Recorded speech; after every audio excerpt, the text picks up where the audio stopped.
Salam alaikum Mazoul. Bonsoir, bonne année, meilleurs vœux, Inch'Allah Belkhair ou l'Hana. S'il fallait faire un bilan de l'année 2018 en Algérie, 2018, la 20e année de présence de M. Abdelaziz Bouteflika à la tête de l'État, ou plutôt, pour être plus précis, à la vitrine d'un semblant d'État. Et si je devais le faire en quelques mots, je dirais que 2018 aura été l'apothéose du plus grand abus politique de tous les temps.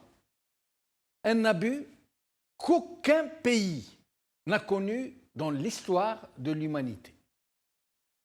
Pour le faire, la prise d'otage d'un chef d'État par une mafia dont sa propre famille et les chefs de l'armée qui règnent tous en son nom sur un pays qu'ils ont livré à la prédation, au pillage.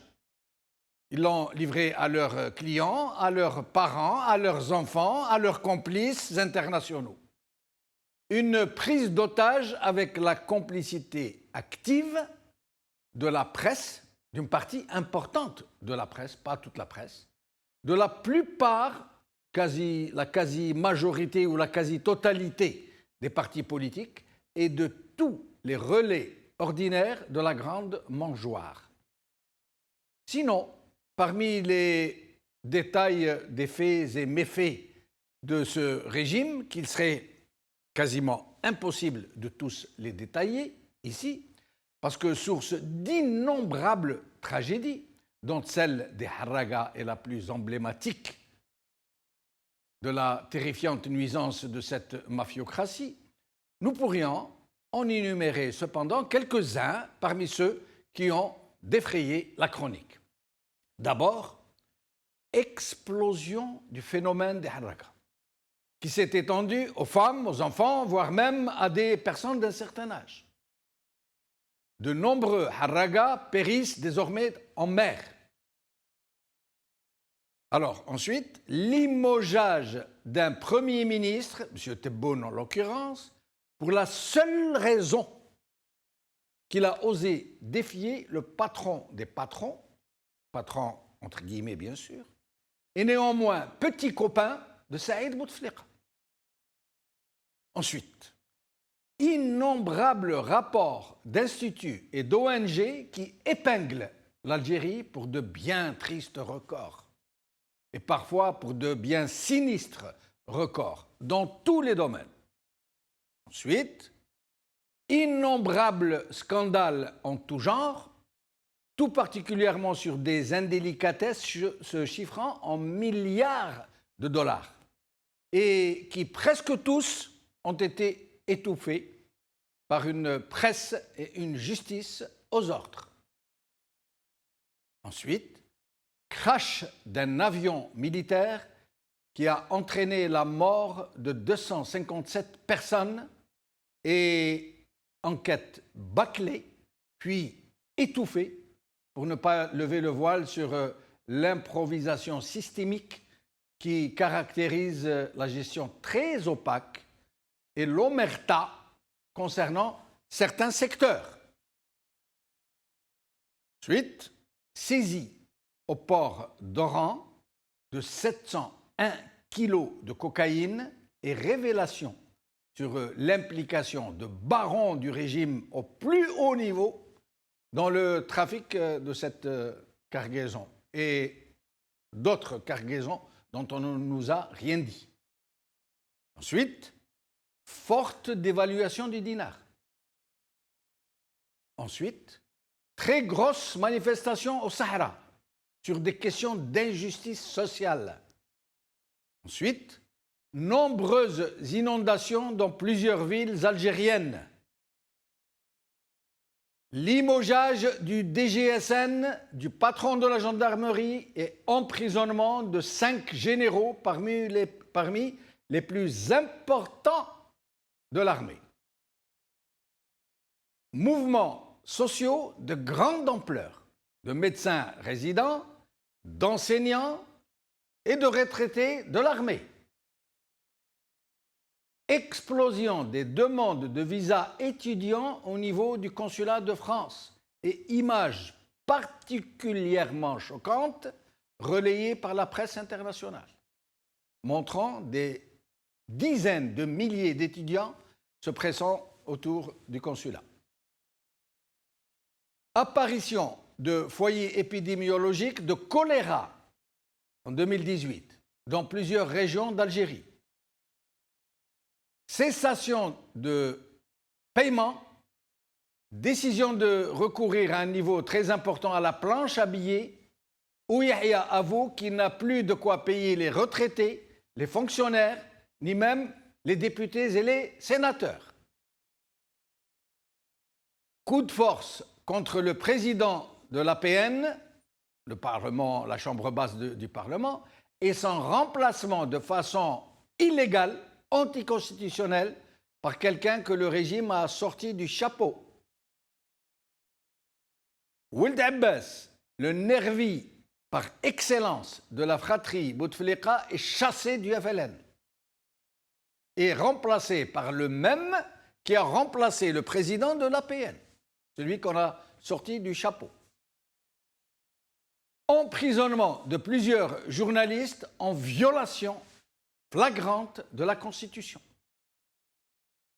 La mort du jeune Ayesh Amsila montre la totale incapacité des pouvoirs publics de prendre en charge des cas très élémentaires, au même moment où le même régime déploie des moyens faramineux, colossaux, pour réprimer des mouvements sociaux et des manifestations politiques. Et ce ne sont là que quelques indications de la situation catastrophique qui règne en Algérie. L'homme de l'année aura été, bien sûr, Ammar Ghoul, et la femme de l'année aura été, bien sûr, Naïma Saleh. Aujourd'hui.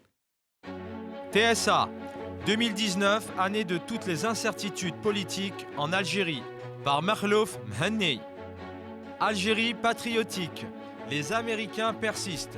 Bouteflika briguera un 5e mandat, par Salim Fethi.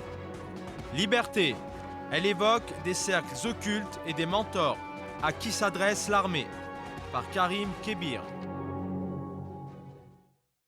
Présidentielle 2019, pourquoi dit-on élection en Algérie?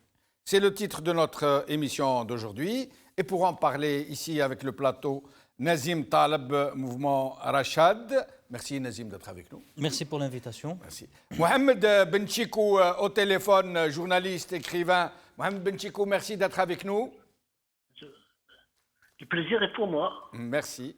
Ali Benouari, ex-ministre, président de Nida Al-Watan, qui va nous rejoindre bientôt. Et Mohamed Ben Hammou, président du parti Al-Karama. Mohamed Ben Hammou, merci d'être avec nous. Merci, M. Mouchounoub, mais je ne vous entends pas très bien. Nous allons régler ça au niveau de la régie. Alors, Mohamed Benchikou, en 2009, dans un de vos articles que vous avez titré « Pourquoi l'Europe devrait s'inquiéter », vous dites ceci, je vais citer un extrait de votre article. « Il faut réaliser qu'en Algérie, il n'y aura pas d'élection. C'est une élection sans suspense, une élection trafiquée. Chez nous, les élections servent à consolider le pouvoir, ce sont des farces électorales. Elles n'ont absolument rien à voir avec les élections qui ont lieu dans les pays démocratiques. Ce qui va se produire le 9 avril 2009, ce n'est rien d'autre qu'une victoire très large de Bouteflika pour un mandat à vie. » Fin de citation, c'était littéralement prophétique de Mohamed Benchikou. Enfin, j'ai pas beaucoup de mérite. C'est quelque chose de connu. Je veux dire que les élections servent en Algérie à valider des décisions prises entre l'état-major, dans les états-majors. Ce que je voudrais dire, c'est que nous ne prenons pas en considération suffisamment les éléments internationaux sur la décision algérienne. Je crois que si aujourd'hui les principales capitales européennes, Amérique, se taisent sur ce régime curieux, autocratique, qui défie toutes les lois de la démocratie, des droits de l'homme, c'est parce que il y a des promesses qui ont été faites par le clan Bouteflika pour, en cas de réélection. Et les soutiens qu'il a s'expliquent par les concessions qu'il fait.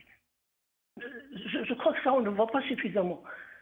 Oui, mais Mohamed Ben Chiko, excusez-moi de vous interrompre. Justement, jusqu'à un certain moment, ce régime, ce n'était un secret pour personne, hein, il avait les moyens de ses méthodes, arroser tout le monde. Mais aujourd'hui, avec l'assèchement des ressources financières, avec l'accroissement du potentiel colère dans le pays et avec la menace d'une explosion généralisée, pour reprendre votre titre de 2009, l'Europe ne devrait-elle pas s'inquiéter de la probabilité de plus en plus vraisemblable d'un tsunami migratoire? Si Baïd-Char, Dieu ne plaise, demain ça explose en Algérie? Il y a deux logiques. Il y a la logique des conséquences d'une inféodation économique de l'Algérie, et il y a le point de vue dominant des majors, des majors de l'industrie, des affaires. Je vais vous dire par exemple ce que le clan Bouteflika a promis. C'est la nouvelle loi sur les hydrocarbures. On n'en parle pas suffisamment. L'Algérie va être dotée d'une nouvelle loi dès le mois de mars prochain qui régira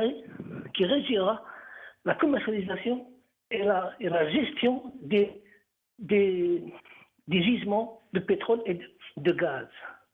Est-ce à dire vous êtes en train de nous parler de bradage qui se profilerait à l'horizon?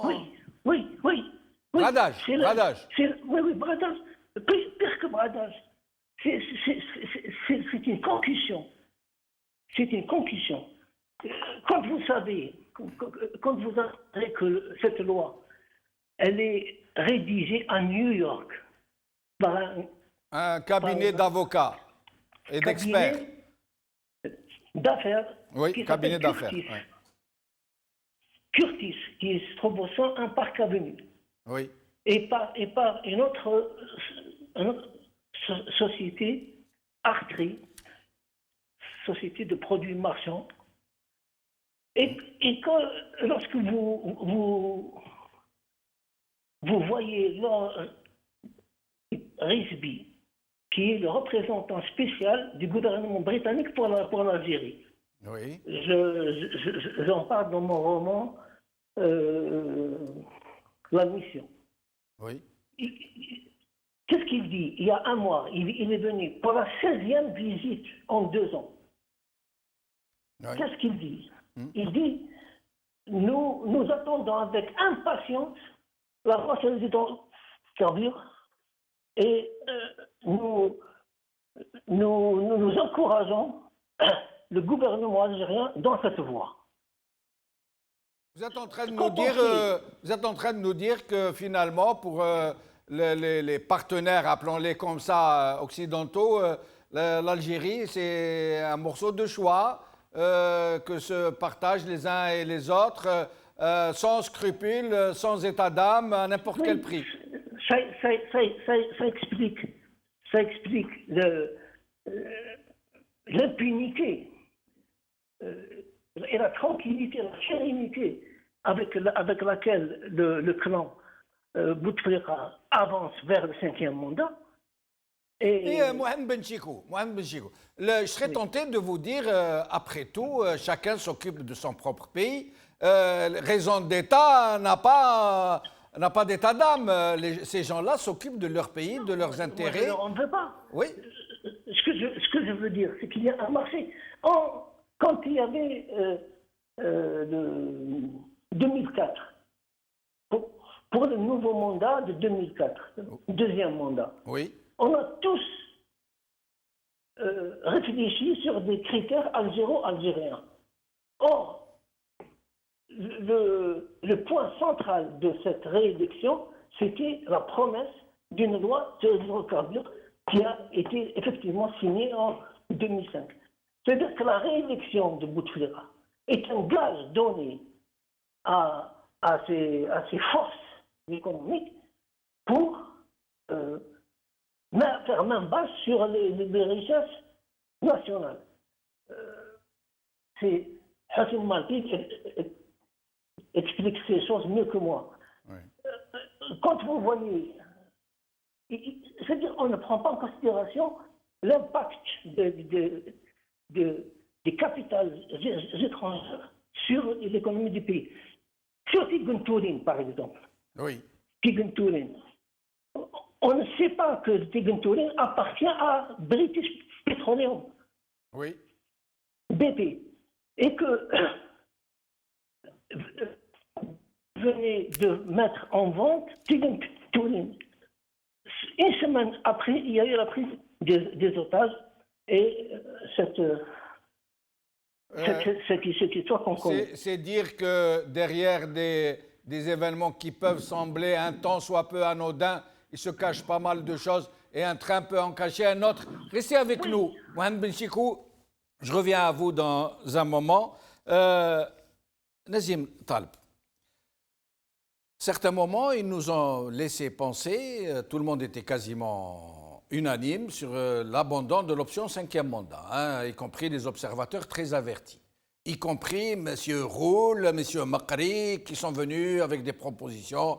L'un nous demandant non, rien de moins que le report de l'élection actuelle et la prolongation du mandat présidentiel. L'autre demandant la même chose et nous disant que de toutes les façons, les élections présidentielles n'ont aucune importance, qu'il y a plus important, qu'il faut se mettre d'accord et tout et tout. Et là, taf, il semble que ces propositions, plus farfelues les unes que les autres, très anticonstitutionnelles, il semble qu'elles soient en train d'être abandonnées. Est-ce qu'on est en train de revenir à un 5e mandat ? Je crois qu'on n'a jamais. C'est pas revenir. À mon avis, c'est tout simplement la continuité de la logique du président Bouteflika. C'est qu'il n'a jamais, de mon point de vue, après ça reste de l'analyse, ou du moins une constatation, il n'a jamais voulu ou a eu l'intention de céder le pouvoir. Son pouvoir, il est absolu. En 1999, on sait très bien dans quelles conditions il est venu. Il n'a jamais. Et on a vu déjà avec la réforme constitutionnelle qui a ouvert, où il a sauté le verrou de la limitation de mandat à 2 mandats, c'était un message clair pour dire que moi je serai président jusqu'à ma mort. Or, à mon avis, que quand il a fait le changement constitutionnel, je crois qu'il est intervenu en 2016, pour relimiter le nombre de mandats à 2, je ne crois pas que dans sa vision ou la vision de son clan, de ses amis ou de ses frères, etc., qu'il allait vivre aussi longtemps. Donc là, forcément, comme il vit au-delà de 2019, là, le problème se pose, comment on fait, puisqu'il y a le 5e mandat, le 5e mandat qui va se profiler et qui peut le faire. Excusez-moi de vous interrompre. Il y a un point très, très important. Je ne sais pas si c'est moi qui vois tout de travers ou si les gens se fourvoient. Vous êtes en train de nous dire Bouteflika ne veut pas partir, Bouteflika décide de rester, Bouteflika fait ceci. C'est pas lui. C'est pas lui qui décide de partir. On nous dit du monsieur qui ne connaît même plus son propre nom. On nous dit qu'ils le mettent le matin face à la piscine à la résidence de Zeralda. Il reste des heures à observer les reflets sur la piscine, sur la surface de la piscine, et c'est à peine si de temps en temps quelqu'un passe lui essuyer la salive qui dégouline de son menton. Et là, vous êtes en train de nous dire, non, il a décidé de ne pas partir, de mourir sur le... D'ailleurs, on va écouter Sidi Saïd qui va dire la même chose, et je reviens à vous. Mais avant, on va écouter d'abord Roul, qui dit une chose et son contraire, et je vous rends la parole. ندوة وطنية جامعة مفتوحة يشارك فيها أو تشارك فيها كل الطبقة السياسية. وهذه الندوة قلت الآن بهذا الطرح هي أهم من محطة الرئاسيات. احنا عمرنا لا جبنا مبادرة وقلنا المبادرة هذه باش تكون لازم الانتخابات في وقتها، أو المبادرة باه تكون لازم يعني يكون تمديد، أو المبادرة باه تكون لازم يكون تأجيل. لا أبدا. Et vous pensez que Roul, de son propre chef, Roul, connaissant Roul, la personnalité de Roul, comment il a été désigné, comment il a été soustrait aux éventuelles poursuites en le nommant sénateur du tiers présidentiel, vous pensez que lui peut prendre une initiative de ce type ? Tout seul, comme un grand? Non, sincèrement, encore une fois, il faut, à mon avis, hein, c'est vraiment un avis très humble. Il ne faut pas croire que non plus que tout est orchestré, millimétré, etc.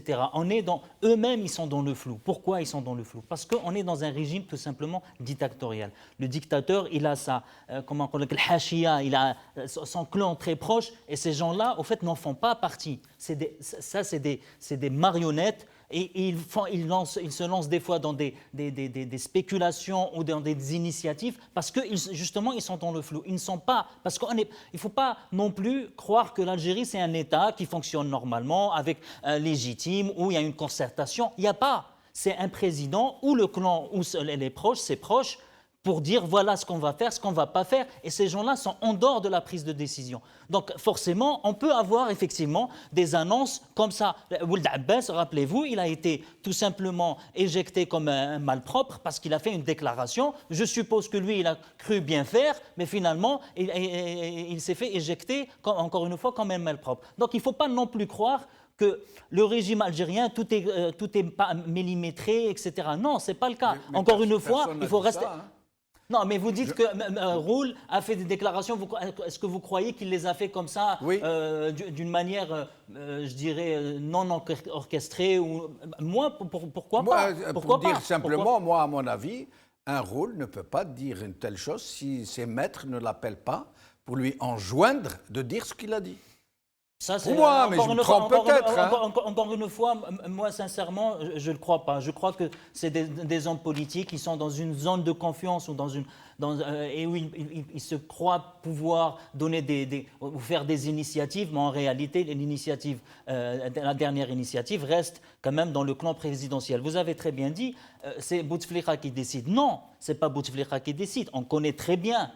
Dans une dictature, celui qui gouverne, les Andousslah. Oui. Voilà, un point à la ligne. Il ne faut pas chercher midi à 14h. Quand vous avez là... Mais pourquoi les Andousslah? Pourquoi sont-ils en train de risquer tout ce qu'ils possèdent, de risquer leur propre survie en mettant tout le paquet sur un invalide intégral?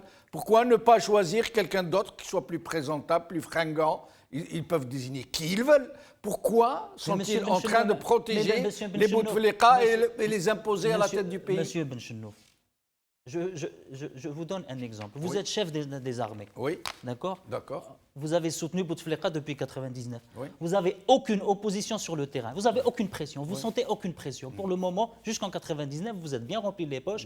Aussi bien vous que vos généraux, que vos lieutenants, etc. Pourquoi, du jour au lendemain, vous sentez cette pression? Eux, ils gèrent l'Algérie de jour au jour le jour. Et vous ne pensez pas plutôt que c'est les copains de Bouteflika et de la fratrie Bouteflika qui, de l'extérieur, font des pressions sur les militaires? Non. Non, à mon avis, encore une fois, il faut revenir au b.a.-ba. Dans une dictature, celui qui détient le pouvoir, celui qui détient la force de coercition. La force de coercition, ça reste l'armée. Donc ça, il faut jamais perdre de vue que c'est l'armée qui décide en Algérie. L'armée a fait une alliance avec le président. Le président, pour le moment, il se voit briguer un 5e mandat. Il se voit ou on le voit? Non, il se voit, bien sûr, il y a quand même... Quand vous dites il se voit, moi je dis, ils ont raison, ceux qui disent c'est lui qui gouverne, c'est lui qui dirige, non, c'est juste qu'il ne peut pas parler, c'est tout. Non, il se voit, c'est-à-dire que lui, il se voit président, et après, bon, son clan, ils vont aller à droite, à gauche, voir avec Gaïd Salah, avec les partis, avec, avec ces marionnettes de partis politiques, pour répondre la bonne parole, entre guillemets, bien sûr. Et nous allons demander à Mohamed Ben Hammou, justement, Mohamed Ben Hammou, si je vous disais cette fois-ci que les élections seront encore truquées, comme l'a dit Mohamed Ben Chiko déjà en 2009 et bien avant, et que c'est le candidat du régime qui sera élu, entre guillemets, élu avant l'élection, qu'est-ce que vous me diriez, Mohamed Ben Hammou? Oui, bonsoir. Bonsoir. Et puis, bonne année à tous les Algériens et tous ceux qui nous écoutent. J'espère que l'année 2019 sera une année de bonheur et de prospérité pour notre chère Algérie. Vous pourriez peut-être m'accorder une chose, c'est que depuis des années que je fais de la politique, j'ai été toujours cohérent dans mes propos. Vous ne pouvez jamais dire, ni vous, ni tous les acteurs politiques, que Mohamed Ben Hammou a toujours été incohérent. J'ai toujours dit que l'Algérie se portait bien et qu'on n'avait pas de crise politique ni de crise économique, parce qu'avec 50 dollars par pays, et de ce fait, j'ouvre aussi une parenthèse, je vous annonce aujourd'hui que le prix du baril en janvier, fin janvier, arriverait à 65 dollars le baril. Ça, rappelez-vous de ça, parce que je pense que toutes vos émissions sont enregistrées, et donc je vous fais rappeler dans un mois, je vous fais rappeler ça. J'ai toujours dit que le président de la République, qui est là à la tête de l'Algérie, l'État algérien depuis maintenant, depuis 1999, a toujours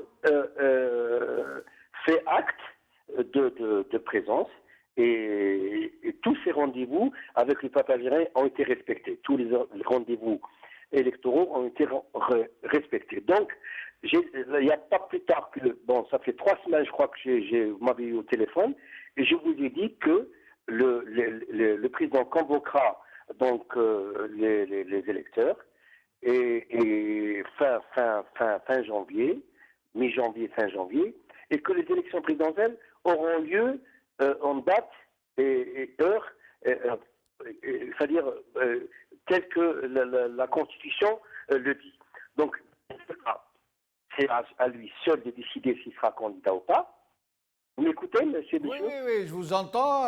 Je ne vous interromps pas pour vous laisser nous dire toutes ces choses tellement cohérentes. Tellement cohérentes. Ouais. C'est pas grave. Donc, je vous ai dit, il y a le seul qui peut décider s'il sera candidat ou pas, c'est Bouteflika. Par contre, je vous avais toujours dit, qu'est-ce qui empêcherait les autres d'être candidats et de se prononcer? Mais justement, vous ne répondez pas à ma question, M. Ben Hammou, puisque moi je vous ai dit, est-ce que le candidat du régime, si tant est qu'il est désigné, M. Bouteflika, est-ce qu'il sera élu comme d'habitude avant même les élections, ou est-ce qu'il y aura de vraies élections et qu'il y aura de vrais candidats à côté? Merci de me répondre de façon claire. Monsieur, vous avez toujours connu M. Ben Hammou comme une personne réaliste. Moi, je parle de la réalité de l'Algérie. Écoutez, nous aurons des élections au mois d'avril. Si Bouteflika est candidat, c'est aux autres de se présenter et de le concurrencer. C'est-à-dire, moi, je ne vous dis pas, parce que vous me posez une question qui n'a pas de sens. Vous me dites est-ce qu'il sera élu ou ça sera le candidat désigné. Mais vous savez... Autrement dit, est-ce que les élections, encore une fois, vont être truquées? Voilà, puisque vous voulez que je vous pose la question comme ça. Est-ce que les élections vont être truquées? Écoutez, je vous assure, M. Benchimou, je ne suis pas ni menteur, ni je ne sais pas. Non. Mais je vais vous dire une chose. Non, pas je du vous tout. assure. M. Benchimou, Oui. Écoutez, est-ce que vous pensez que moi, j'ai le pouvoir? Alors, moi, je vais dire aux autres, écoutez, moi, je vais lever le frein et je vais vous laisser prendre le pouvoir sans que vous fatiguez, sans qu'on fasse rien. Mais c'est aux autres d'être forts. C'est pas, la question, elle est là. Bouteflika sera candidat. Il y a avec lui 100 000 associations qui vont être avec lui. Il y a plusieurs partis. En l'occurrence, le FLN qui a 1 million d'électeurs. Il y aura les organisations, Moujahidine, Ibn Chouhada, l'UNFA, l'UGTA, Arbab al-Amal, tout ça iront avec Bouteflika. Et donc, où est-ce qu'elle est l'opposition? Où est-ce qu'il est M. Mokhtar? Monsieur Mohamed Benhamou, oui, est-ce que Bouteflika va faire sa campagne électorale lui-même ou est-ce qu'il va ramener quelqu'un d'autre? Monsieur Benchenouf, s'il vous plaît. Le fait est là. Moi, je nie pas Bouteflika, que vous ne le vouliez pas, c'est vrai, comme vous avez dit, ça fait 5 ou 6 ans qu'il n'a pas parlé. Je vous l'accorde. C'est-à-dire ça, c'est pas un secret de polichinelle. Mais je vous ai dit l'autre jour, vous voulez un président qui part. Nous allons vers une constitution qui va être amendée, avec soit les deux chambres réunies, pour créer le poste de vice-président. Ah, d'accord. Un poste de vice-président pour parler à la place du président, c'est ça? Écoutez. Restez avec nous, nous allons demander l'avis de Mohamed Benchiko et je reviens à vous dans un moment. Mohamed Benchiko, voilà, M. Benhamou nous répond à la question que je lui pose, si Bouteflika va faire lui-même sa campagne électorale, lui qui n'a pas parlé aux Algériens depuis 6 ans, il nous dit non, la solution est toute trouvée. Nous allons amender la Constitution, désigner un vice-président qui parlera à la place du président, dont le seul rôle sera de parler au nom de Bouteflika. J'ai entendu, monsieur Ben Mahmoud, c'est un avis qu'il aimait, qui est une opinion tout aussi, disons, respectable, mais c'est le point de vue des satellites, je ne parle pas de M. Mahmoud, hein, des satellites qui s'apprêtent à nous remettre Bouteflika pour un 5e mandat. Quand M. Benhamou dit il y a 100 associations qui sont avec Bouteflika, ils ne sont pas avec Bouteflika. Ils sont avec l'homme choisi par le système pour devenir président. Ça peut être Bouteflika, ça peut être Hachqaddo, ça peut être... Donc, et pourquoi Mohamed Benchiko, pourquoi ces associations et tous ces relais sociaux, pourquoi sont-ils avec l'homme que le régime choisit? Qu'est-ce qu'ils y gagnent? Qu'est-ce qu'elles y gagnent? C'est la réalité des régimes qui ont une démocratie fardée, une démocratie d'apparence, c'est-à-dire qui utilisent la presse pour peindre une réalité médiatique seulement. Les villages Potemkin. Voilà. Et nous allons... Ce sont des groupes disponibles, des individus, des personnalités, des associations, des partis disponibles pour jouer le tambour au profit de la personnalité qui a été choisie pour diriger le pays. Sans élection. Et les élections serviront à valider le choix fait en état-major. D'ailleurs, quand vous voyez bien, Bouteflika dit on m'a éliminé en 1979 alors que j'avais le testament de Boumediene qui me faisait successeur. Ça veut dire quoi? Ça veut dire que les élections, ça ne compte pas. En 1979, il devait succéder à Boumediene selon lui, parce que il appartient au camp des vainqueurs, au camp des putschistes de 62. Voilà. Il n'y a pas de... Il n'y a aucun suspense, aucune surprise. Ce qui se passe actuellement, au sein du régime, c'est quelle personnalité ils vont mettre. C'est-à-dire, est-ce que c'est Bouteflika ou est-ce que c'est quelqu'un d'autre? Moi, je pense que le jeu est verrouillé. Oui, mais Mohamed Benchekou, cette fois-ci, il y a quelque chose de nouveau qui manque à l'équation habituelle. C'est le manque de ressources. Ce régime ne dispose plus, comme il le faisait il y a peu, d'autant d'argent pour acheter tout le monde. D'après vous, comment ça va se passer? Si telle est l'option retenue, celle du 5e mandat, vous pensez que ça va se passer normalement, comme une lettre à la poste, ou qu'il risque d'y avoir des couacs? Parce qu'il y a un système de tricherie. Vous savez, voilà ce qu'ils font. Ils sont en train d'imprimer les billets de banque. Ils sont en train de... Ils n'ont pas encore reçu le starter. Ils n'ont pas encore reçu l'ordre de commencer à parler. Mais je crois qu'ils vont l'avoir dans les prochains jours et vous verrez une situation qui ne nous est pas étrangère en fait. C'est une situation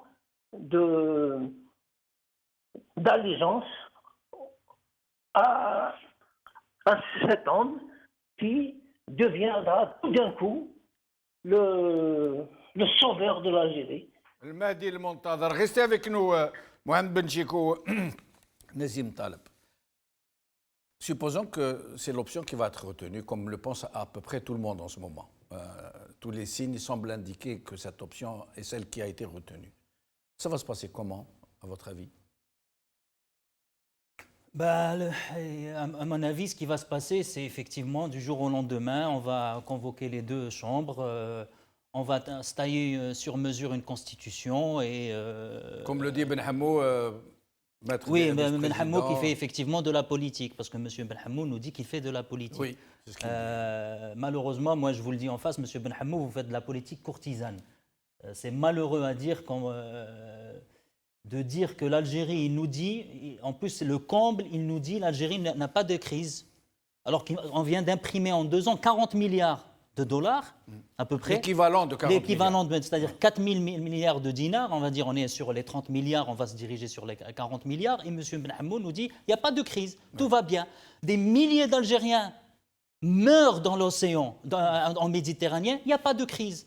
Les gens meurent dans les hôpitaux, il n'y a pas de crise. Les gens ne trouvent pas de quoi manger, il n'y a pas de crise. 20 ans où on a engrangé des sommes colossales, M. Ben Hammou nous dit « Ah, bonne nouvelle, en 2019, le pétrole va augmenter de $65. » Franchement, 20 ans de gouvernance pour finalement dépendre de la courbe du pétrole, c'est quand même malheureux qu'aujourd'hui notre économie reste aussi dépendante Donc M. Ben Hammou, je vous le dis franchement en face, vous ne faites pas de la politique, vous êtes un parasite politique parce que vous osez vous donner des fausses valeurs à la politique. Quand vous avez dit dans vos déclarations c'est une honte. Quand vous avez dit, faites des déclarations, la corruption, elle peut être justifiée, c'est une honte. Vous ne faites pas, monsieur, de la politique. Vous ne devriez même pas le dire.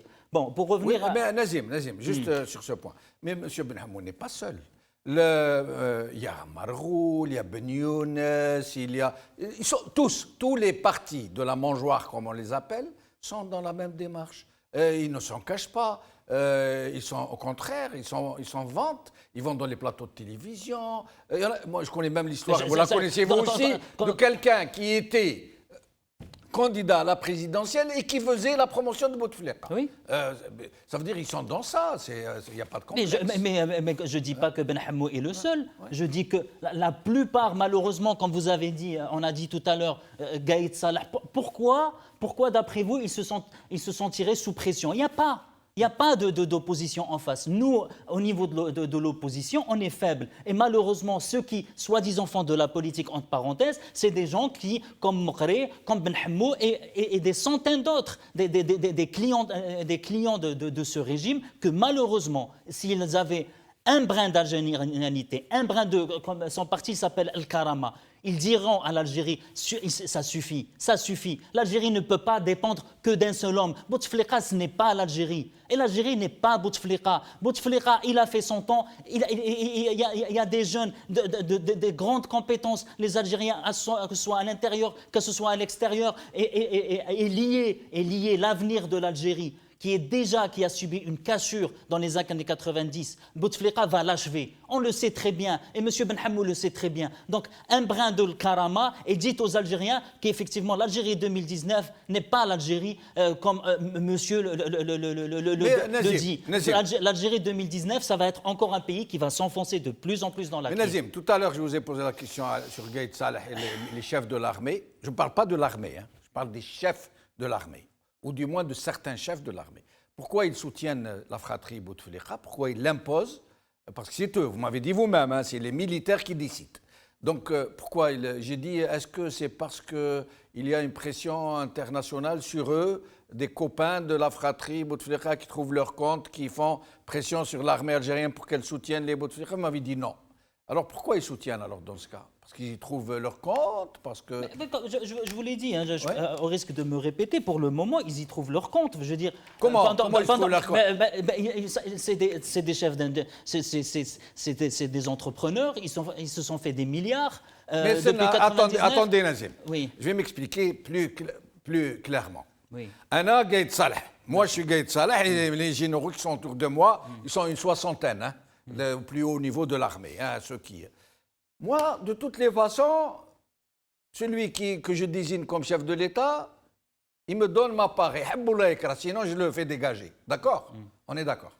Le problème est que pourquoi j'impose un invalide? Pourquoi je ne choisis pas quelqu'un de plus présentable? Puisque de toutes les façons, c'est moi qui choisis et c'est moi qui décide. Pourquoi ils se compromettent avec une telle famille, avec un tel président? Parce que pour le moment, au sommet de l'État, il y a une grande stabilité, quoi qu'on en dise. L'alliance Bouteflika, l'armée, elle dure depuis 1999. Pourquoi changer avec quelqu'un au fait où ça peut coincer?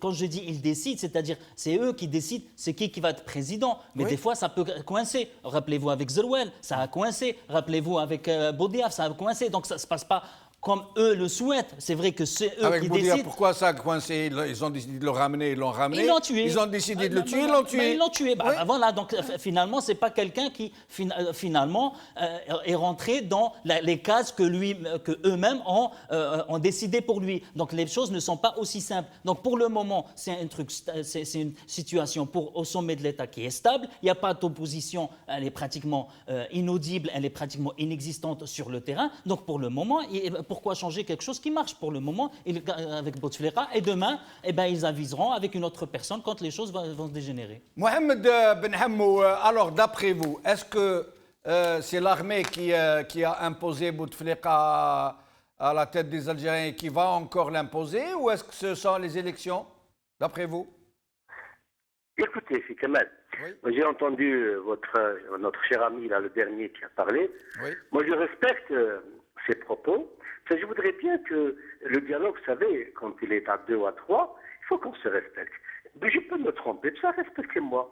Le temps est entre nous et c'est lui qui décidera. Dans 10 ans, dans 20 ans, dans 30 ans. Ben là, moi j'aurai tort, ou là vous aurez tort. Écoutez, quand vous parlez du Gaïd Salah, d'accord? Ou là de X ou Y, les gars, les responsables, ils ont besoin de quoi? Est-ce que vous croyez que Gaïd Salah a besoin d'argent? A besoin de villas? A besoin de galants?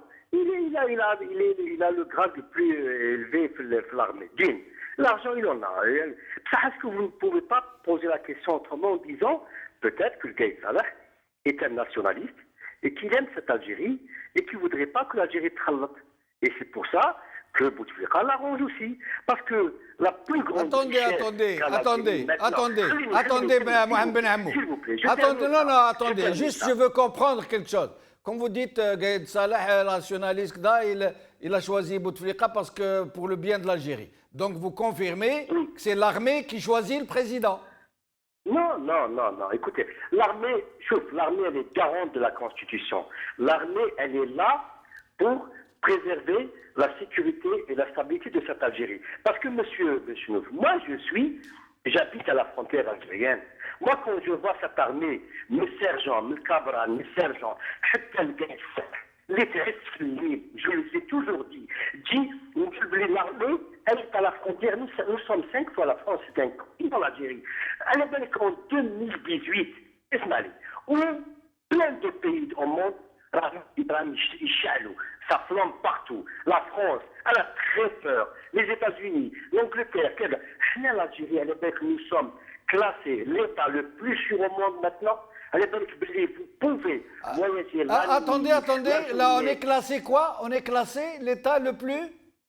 Le premier État au monde sécurisé. L'État le plus... Attendez, Brahmo. On est classé l'État le plus sûr du monde? Le plus sûr au monde en tant que sécurité. Pas classé par qui, s'il vous plaît? Classé par qui? Par le monde entier. Tout le monde reconnaît que l'Algérie est un pays stable, que l'Algérie est un pays sécurisé. Les Français, les Suédois, les Américains, ils sont au sud d'Algérie que les jours de l'an hindou. C'est des milliers, les Algériens. C'est pour ça qu'ils viennent par centaines de milliers habiter en Algérie, d'ailleurs. Je ne suis pas... Vous ne me comprenez pas des fois. Moi, je suis un réaliste. Vous savez, quand maintenant la quadrille... Bon, vous qui êtes, monsieur Mohamed Ben Hamou, vous qui êtes réaliste, vous qui êtes cohérent, vous qui êtes modeste, puisque depuis tout à l'heure vous jetez des fleurs, hein, vous qui n'avez jamais tort. Bon, dites-moi quelque chose, s'il vous plaît. Par qui a été classé l'Algérie comme étant le pays le plus sûr du monde, et ne me dites pas par le monde entier, parce que c'est faux ce que vous êtes en train de nous dire. C'est des salades ce que vous êtes en train de dire, et vous le dites à des millions d'Algériens. Vous êtes en train de dire à des millions d'Algériens que nous avons été classés comme le pays le plus sûr du monde, alors que c'est tout à fait l'inverse. L'Algérie est classée parmi les pays les moins sûrs du monde, et je passe sur les autres classements. Alors écoutez-moi, monsieur Bechene, franchement, vous vivez dans un autre monde. L'Algérie, l'Algérie maintenant, peut-être qu'on a des défauts. Les Algériens ont des défauts. Peut-être que ce régime, il a aussi des défaillances. Moi, je parle de la médiocrité de quelques responsables, je le reconnais. Je parle de l'indiscipline, je parle de beaucoup de choses qui manquent à notre société. Mais une chose est certaine, l'Algérie, la stabilité de l'Algérie, elle vaut de l'or, mon cher ami. Et le peuple algérien, pourquoi il tient à ce régime? Pourquoi il tient à Bouteflika depuis 1999? Parce que nous avons retrouvé notre sécurité et notre sérénité. Et ça vaut tout le long du monde. Nous pouvons crever de faim, mais être en sécurité. Et je vais vous dire plus, peut-être que je vais vous étonner. À l'époque que tous les Algériens qui sont partis en Tunisie, par exemple, il faut de l'argent pour partir en Tunisie. Il faut beaucoup d'argent. Alors, sur les frontières, comment ils font? Allez-y voir les avions, comment ils sont blindés. On n'arrive pas à trouver des places, des fois, pour aller à Paris. Pourquoi les Algériens partent en Tunisie, eux qui ont les plus belles plages du monde, l'un des pays les plus beaux du monde? Pourquoi ils partent en Tunisie, le petit pays voisin qui n'a même pas le dixième de nos richesses? Pourquoi ils ne passent pas leurs vacances dans leur pays? Parce que tout simplement, que les Algériens qui sont là, qui sont dans les hôtels, qui sont gérants, ça, nous n'avons pas encore compris, nous n'avons pas l'esprit du tourisme. Restez avec nous, Mohamed Ben Hamou, il ne reste plus beaucoup de temps. Mohamed Ben Chikou, très vite, puisqu'il ne reste plus de temps. Cette fameuse gifle qu'a donnée Gaïd Salah à l'Irderi et à d'autres généraux avec lui pour leur intimer l'ordre de se taire, de ne plus parler de politique, de ne plus lui donner de conseils, de ne plus lui conseiller de faire un coup d'État à la famille Bouteflika. Qu'est-ce que vous en pensez en peu de mots, Mohamed Ben Chikou? C'est un serment qui a été passé en 1999 qui tourne autour d'une plaisanterie qui voudrait que l'armée ne s'occupe plus de politique. ils maintiennent ce slogan, mais moi je pense qu'en 99, et là je conclue, qu'en 99, il y a eu un accord entre l'armée et les capitales occidentales pour faire démissionner Jaoued et mettre au pouvoir, à sa place, un homme compréhensif, une marionnette, pas seulement pour l'armée, mais aussi pour la Banque internationale du pétrole et les États arabes, les monarchies arabes et les capitales occidentales. Bouteflika remplit ce rôle. Merci Mohamed Benchiko, merci. Un dernier mot, vous voulez continuer, vous voulez dire un dernier mot? Non, je voulais dire, si on veut savoir comment Bouteflika s'est engagé à mettre les richesses du pays au service des grands groupes économiques et politiques du monde, il faut lire l'article qu'il a écrit lui-même dans le Washington Times, où il dit « Nous sommes disposés à faire en sorte que l'Amérique ne manque jamais d'énergie ». Merci Mohamed Benchiko. Nazim Taleb, ce que nous disait M. Benhamou, Houssine vient de me le dire à l'oreillette, l'organisme contrôle-risque considère que l'Algérie est l'un des pays les moins sûrs du monde et là où il y a le plus de risques, etc. etc. Mais sinon, au sujet de Ali Rdiri, le général, à qui Gaïd Salah, il aurait pu lui dire par des canaux un peu plus confidentiels. Il lui a répondu de façon publique, parce qu'Ali Rdiri a appelé l'armée à un coup d'État. Il faut dire les choses comme elles sont. Hein. Et Gaïd Salah a vraiment été d'une violence verbale inouïe, allant jusqu'à menacer de poursuites judiciaires quiconque. Est-ce parce que Gaïd Salah est un républicain convaincu qui respecte la Constitution, ou est-ce parce qu'il veut faire taire ces militaires qui s'expriment hors des canaux habituels?